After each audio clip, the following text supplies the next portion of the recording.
ಸ್ನೇಹಿತರೆ ನಮಸ್ತೆ. ನಾನು ನಿಮ್ಮ ಸಹೋದರ ಸ್ಟ್ಯಾನಿ ಪಿಂಟೋ. ಏನೊಂದು ವಿಡಿಯೋವನ್ನು ನೀವು ನೋಡ್ತಾ ಇದ್ದೀರಾ. ಚಾಮರಾಜನಗರದಲ್ಲಿ ನಡೆದ ಕೊಳ್ಳೆಗಾಲದಲ್ಲಿ ಆನೂರ್ ಎಂಬ ಸ್ಥಳದಲ್ಲಿ ನಡೆದ ಘಟನೆಯ ಕುರಿತಾಗಿ ಒಂದು ಸಂಕ್ಷಿಪ್ತ ಮಾಹಿತಿಯನ್ನು ನಿಮ್ಮ ಮುಂದೆ ತರ್ತಾ ಇದ್ದೀನಿ. ಇದನ್ನು ಎಷ್ಟು ಮಾಧ್ಯಮದಲ್ಲಿ ಬಂದಿದೆ ಅನ್ನೋದು ಗೊತ್ತಿಲ್ಲ. ಹಲವಾರು ಜನ ಅಲ್ಲಿನ ಆನೂರು ಭಾಗದಲ್ಲಿರುವಂತಹ ಜನರು ಹಲವಾರು ಜನ ನನ್ನ ಬಳಿ ಒಂದು ಡಿಸ್ಕಷನ್ ಏನ್ ಮಾಡಿದಾರೋ, ಒಂದು ಮಾಹಿತಿ ಏನಿದೆಯೋ, ಮತ್ತೆ ತಪ್ಪು ಸಂದೇಶ ಮಾಧ್ಯಮದಲ್ಲಿ ಏನೆಲ್ಲ ಬರ್ತಾ ಇದೆಯೋ ಇದ್ರ ಕುರಿತಾಗಿ ನನ್ನ ಬಳಿ ಅವರು ಮಾತಾಡಿದ್ದಾರೆ. ಅದ್ರ ಕುರಿತಾಗಿ ನಾನು ಈ ಒಂದು ವಿಡಿಯೋದ ಮೂಲಕ ಪ್ರತಿಯೊಬ್ಬರು ಕರ್ನಾಟಕದ ಜನತೆಯ ಮುಂದೆ ನಾನು ಇಡ್ತಾ ಇದ್ದೀನಿ. ಇದರಲ್ಲಿ ಯಾವುದು ಸರಿ ಯಾವುದು ತಪ್ಪು ಅನ್ನೋದು ನೀವೇ ನಿರ್ಧರಿಸಬೇಕಾಗಿದೆ ಇವತ್ತಿನ ದಿನ. ಓಕೆ, ನೋಡೋಣ ಏನೆಲ್ಲ ವಿಷಯಗಳಿದೆ ಅನ್ನೋದು ನೋಡೋಣ. ಓಕೆ, ಇದು ನೋಡಿ 1992ನೇ ಇಸವಿಯಲ್ಲಿ ಆಗಸ್ಟ್ 15 ಬೆಳಿಗ್ಗೆ 5 ಗಂಟೆಗೆ ವೀರಪ್ಪನ್ರವರು ಬಂದು ನಮ್ಮ ಒಂದು ಫಾರೆಸ್ಟ್ ಆಫೀಸರ್ಗಳ ಮೇಲೆ 4 ರಿಂದ 5 ಫಾರೆಸ್ಟ್ ಆಫೀಸರ್ಗಳ ಮೇಲೆ ಗುಂಡಿನ ದಾಳಿ ನಡೆಸಿದ್ರು. ಇದೆಲ್ಲ ಕೂಡ ನಿಮಗೆ ಗೊತ್ತಿರಬಹುದು, ಮಾಧ್ಯಮದಲ್ಲೂ ಕೂಡ ಬಂದಿದೆ. ಇದಕ್ಕೆ ಹಲವಾರು ಸಾಕ್ಷಿ ಪುರಾವೆಗಳಿದಾವೆ. 4 ರಿಂದ 5 ಜನ ನಮ್ಮ ಅರಣ್ಯಾಧಿಕಾರಿಗಳನ್ನ ನಾವು ಕಳ್ಕೊಂಡಿದ್ದೀವಿ. ಬಹಳ ವಿಷಾದ ವ್ಯಕ್ತಪಡಿಸಿದ್ದೀವಿ ಆ ಸಮಯದಲ್ಲಿ. ಓಕೆ, ಇದಕ್ಕೆ ಏಟಿಗೆ ಎದುರೇಟ, ಇದಕ್ಕೆ ಪ್ರತ್ಯುತ್ತರವಾಗಿ ಇವತ್ತಿನ ದಿನ 3 ಜನ ಅಮಾಯಕರ ಬಲಿ ಆಗಿದೆಯಾ ಅನ್ನೋದು ಒಂದು ಸಂದೇಹ ಕೇಳಿ ಬರ್ತಾ ಇದೆ. ಹಲವಾರು ಜನ ಇದ್ರ ಬಗ್ಗೆ ಮಾತಾಡ್ತಾ ಇದ್ದಾರೆ. ಅದು ಕೂಡ ನೋಡಿ, ಅವತ್ತು 1992ರಲ್ಲಿ ಅದು ಬೆಳಿಗ್ಗೆ 5 ಗಂಟೆಗೆ ಆಗಿದೆ, ಆಗಸ್ಟ್ 15. ಇದೇ ಸಮಯದಲ್ಲಿ ಮುಂಜಾನೆ 5 ಗಂಟೆ ಈ ಒಂದು ಸಮಯದಲ್ಲಿ 3 ಜನರು ಎನ್ಕೌಂಟರ್ ಆಗಿದೆ ಕಾಡಲ್ಲಿ. ಇದಕ್ಕೆ ಎದುರೇಟ, ಇದು ಪ್ರತ್ಯುತ್ತರವಾಗಿ ಆಗಿರೋದಾ ಅಂತ ಕೇಳಿ ಬರ್ತಾ ಇದೆ. ಮಾತ್ರವಲ್ಲ, ಮೊನ್ನೆ ಶೂಟೌಟ್ ಆದ ಬಳಿಕ ಆಗಸ್ಟ್ 15 ಅಲ್ಲಿ ಫಾರೆಸ್ಟ್ ಆಫೀಸರ್ಸ್ಗಳ ಸಮಾಧಿ ಇದೆಯೋ ಅಲ್ಲಿ ಒಂದು ವಿಜೃಂಭಣೆ ಸೆಲೆಬ್ರೇಷನ್ ಕೂಡ ಆಗಿದೆ ಎಂಬ ಮಾಹಿತಿ ಇದೆ. ನೋಡಿ, ಇಲ್ಲಿ ಶೂಟೌಟ್ ಆಗಿದೆ, 3 ಜನ ಶೂಟೌಟ್ ಆಗಿದೆ, ನಂತರ ಅಲ್ಲಿ ವಿಜೃಂಭಣೆ ನಡೆದಿದೆ. ಹಾಗಾದ್ರೆ ಏನು ಬಲಿ ಕೊಟ್ಟಿದ್ದೀರಾ ಹಾಗಾದ್ರೆ ಈ 3 ಜನನ ತಗೊಂಡೋಗಿ ಅನ್ನೋದು ಅನೇಕರು ಪ್ರಶ್ನೆಯನ್ನು ಕೂಡ ಇದನ್ನ ಮಾಡ್ತಾ ಇದ್ದಾರೆ ಆಲ್ರೆಡಿ. ಇದಕ್ಕೆ ಜನರು ನೀವು ಸರಿಯಾಗಿ ಈ ವಿಡಿಯೋಗಳನ್ನ ನೋಡಬೇಕು. ಯಾಕಂದ್ರೆ ಮಾಧ್ಯಮಗಳಲ್ಲಿ ಬರ್ತಾ ಇದೆ ಇವರು ಬೇಟೆ ಆಡಕ್ಕೆ ಹೋಗಿದ್ದಾರೆ, ಬೇಟೆ ಆಡೋರು ಅನ್ನೋದು ಬರ್ತಾ ಇದೆ. ಇದೆಲ್ಲವೂ ಕೂಡ ಹಲವಾರು ವಿಚಾರಗಳು ಏನಾಗುತ್ತೆ ಮಾಧ್ಯಮಗಳಲ್ಲಿ, ಯಾವುದು ಸರಿ ಯಾವ್ದು ತಪ್ಪು ಜನಗಳು ಸರಿಯಾಗಿ ನೋಡ್ಬೇಕು. ನಿಜವಾಗ್ಲೂ ಇವರು ಬೇಟೆಗಾರರಾಗಾದ್ರೆ ನೋಡೋಣ. ಈ ವಿಡಿಯೋದಲ್ಲಿ ಹೇಳುವಾಗ ಕಂಪ್ಲೀಟ್ ಆಗಿ ಮಾಹಿತಿ ಗೊತ್ತಾಗುತ್ತೆ.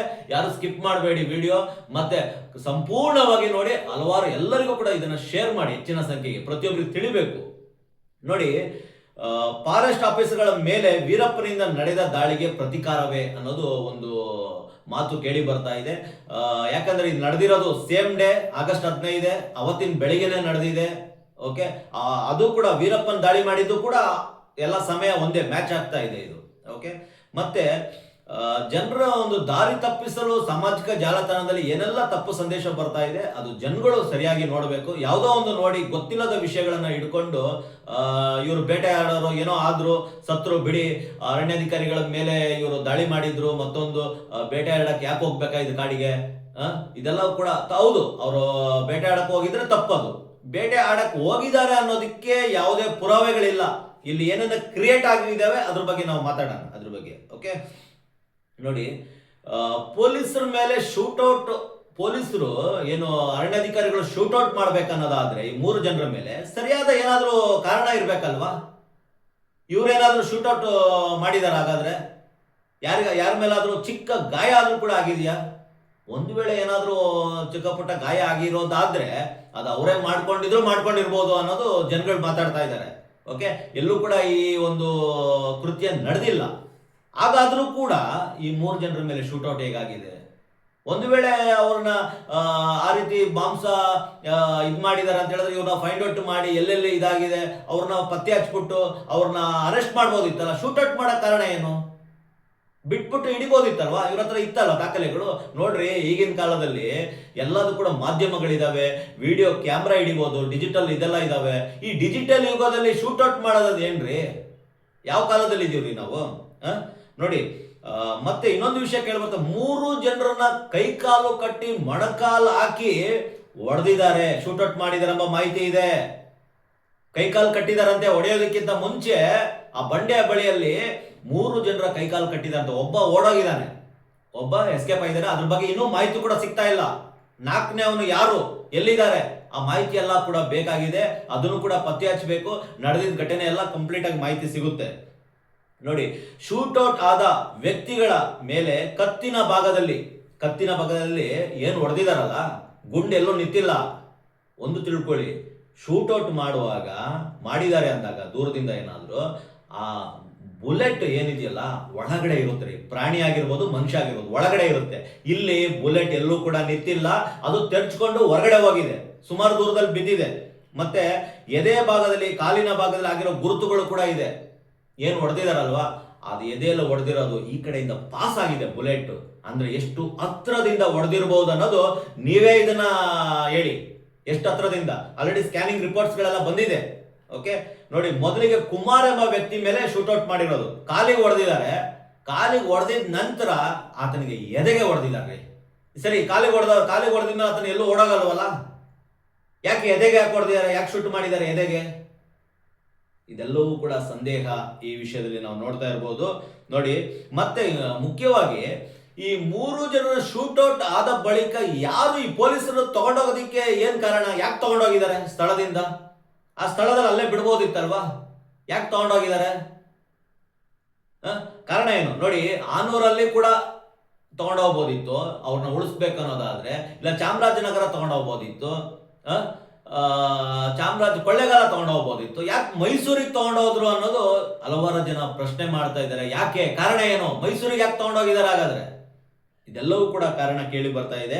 ಮತ್ತೆ ಕಾಡಿನಲ್ಲಿ ಹೊಡೆದಿದ್ದಾರೆ, ಇದು ಓಕೆ.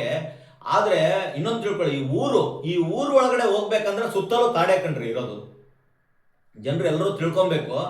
ಆನೂರ್ ಎಂಬ ಸ್ಥಳ ಇದೆಯಲ್ಲ, ಓಕೆ, ಆನೂರ್ ಎಂಬ ಊರಿಗೆ ಹೋಗ್ಬೇಕಂದ್ರೆ ಸುತ್ತ ಕಾಡಿದೆ. ಕಾಡನ್ನ ದಾಟ್ಕೊಂಡು ಆ ಊರಿ ಒಳಗಡೆ ಹೋಗ್ಬೇಕು. ಹಾಗಾದ್ರೆ ಇಲ್ಲಿ ಇವರು ಕಾಡಲ್ಲಿದ್ದಾರ, ಊರಲ್ಲಿದ್ದಾರ? ಹಾಗಾದ್ರೆ ಆ ಊರು ಕೂಡ ಕಾಡಿಗೆ ಸಂಬಂಧಪಟ್ಟಿದೆ ರೀ. ಕಾಡು ಕೂಡ ನಮ್ಮ ಜನರದೇ ರೀ. ನೀವಿವತ್ತು ಬೌಂಡ್ರಿ ಹಾಕೊಂಡಿರ್ಬೋದು, ಜನಗಳು ಅವರು ಕುರಿ ದನ ಇವೆಲ್ಲ ಸಾಕ್ತಾ ಇದ್ದಾರೆ. ನೋಡಿ, ನಿಮಗೆ ಸಂಪೂರ್ಣ ಮಾಹಿತಿ ಕೊಡ್ತೀನಿ.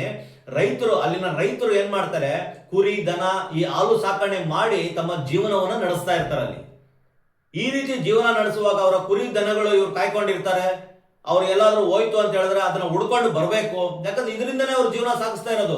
ಅವತ್ತು ಕೂಡ ತಮ್ಮ ದನಗಳು, ಹಸುಗಳು, ಏನೋ ಕುರಿಗಳಿದಾವೆ, ಮಿಸ್ ಆದಾಗ ಅದನ್ನ ಹುಡ್ಕೊಂಡು ಹೋದಾಗ ಸಿಕ್ಕಿಲ್ಲದ ಪಕ್ಷದಲ್ಲಿ ಆ ಬಂಡೆಯ ಬಳಿಯಲ್ಲಿ ಅವ್ರು ಮಲ್ಕೊಂಡಿರ್ತಾರೆ ಬೆಳಗಿನ ಜಾವ. ಆ ಟೈಮಲ್ಲಿ ಇದು ಶೂಟ್ಔಟ್ ಆಗಿದೆ. ಅವ್ರ ದನ ಕುರಿಗಳು ಹುಡ್ಕೊಂಡು ಆಗಲ್ವಾ? ಅವರು ಊರೇ ಕಾಡೊಳಗಿದೆ, ಕಾಡೆಲ್ಲಿಂದ ಬರ್ಬೇಕಾಗಾದ್ರೆ? ಸುತ್ತಲೂ ಕಾಡಿದೆ, ಒಪ್ಕೊಳ್ತೀನಿ. ಆ ಊರೆಲ್ಲಿದೆ ಹಾಗಾದ್ರೆ?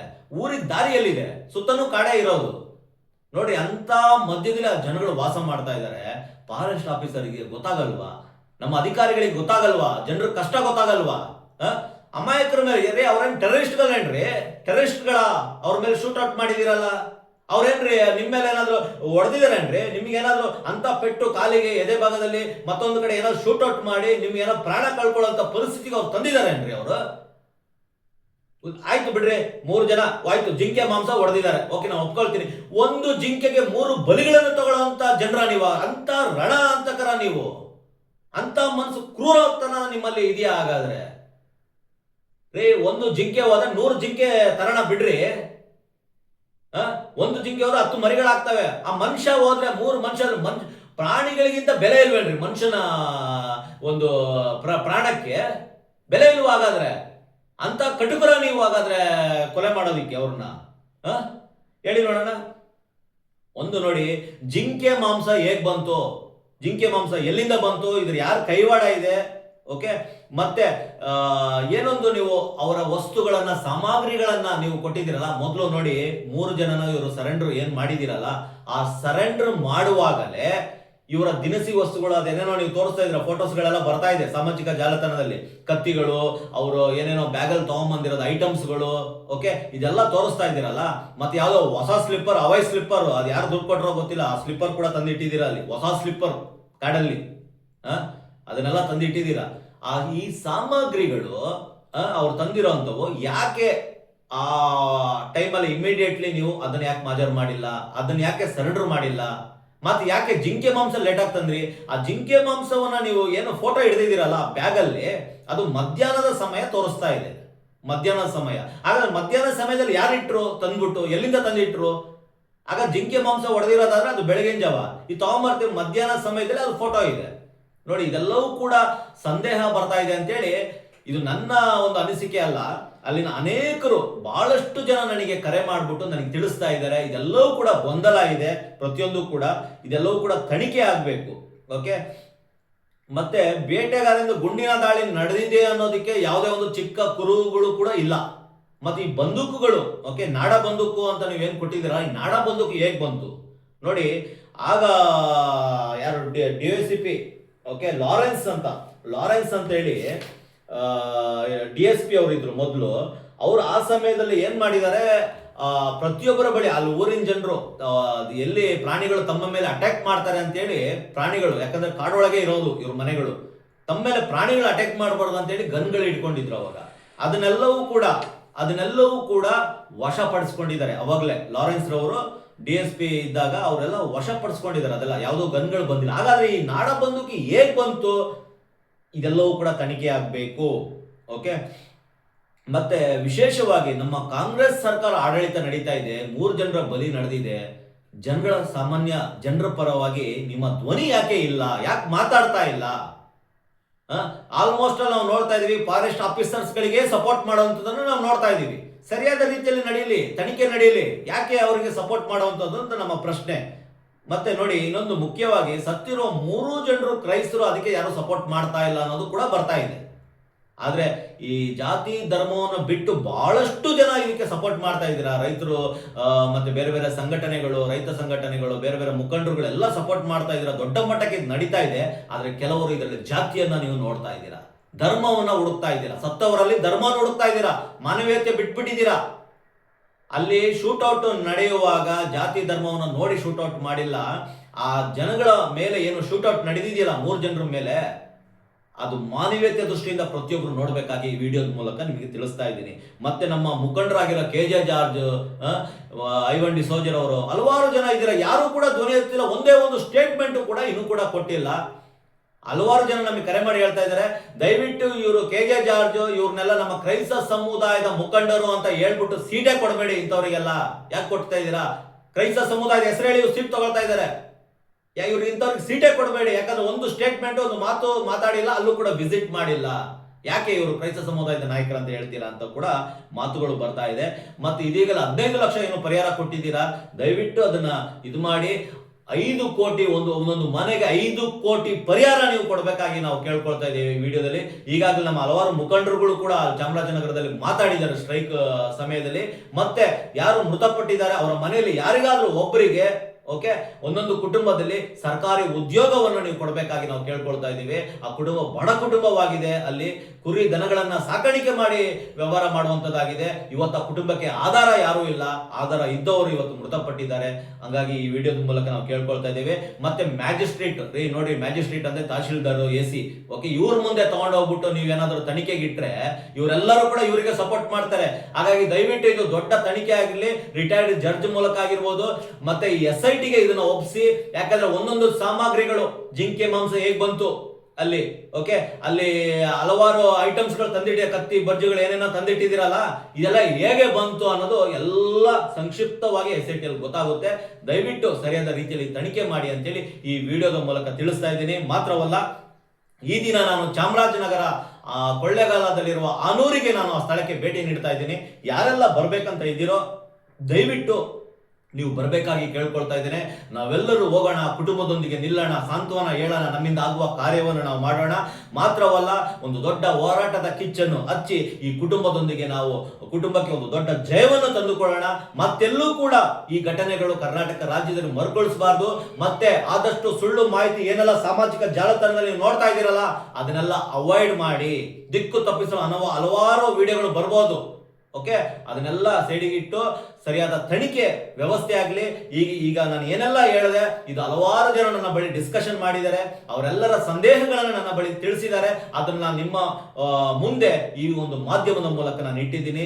ಸತ್ಯ ಅಸತ್ಯಗಳ ನಡುವೆ ಹೆಜ್ಜೆ ಇಟ್ಟಿರುವ KCS ಮೀಡಿಯಾ ಚಾನಲ್ಗೆ ನಿಮ್ಮ ಬೆಂಬಲ, ನಿಮ್ಮ ಸಪೋರ್ಟು, ನಿಮ್ಮ ಪ್ರಾರ್ಥನೆ ಯಾವಾಗಲೂ ಇರಲಿ ಅಂತೇಳಿ ನಿಮ್ಮ ಮುಂದೆ ನಾನು ಇಟ್ಟಿದ್ದೇನೆ. ಧನ್ಯವಾದಗಳು.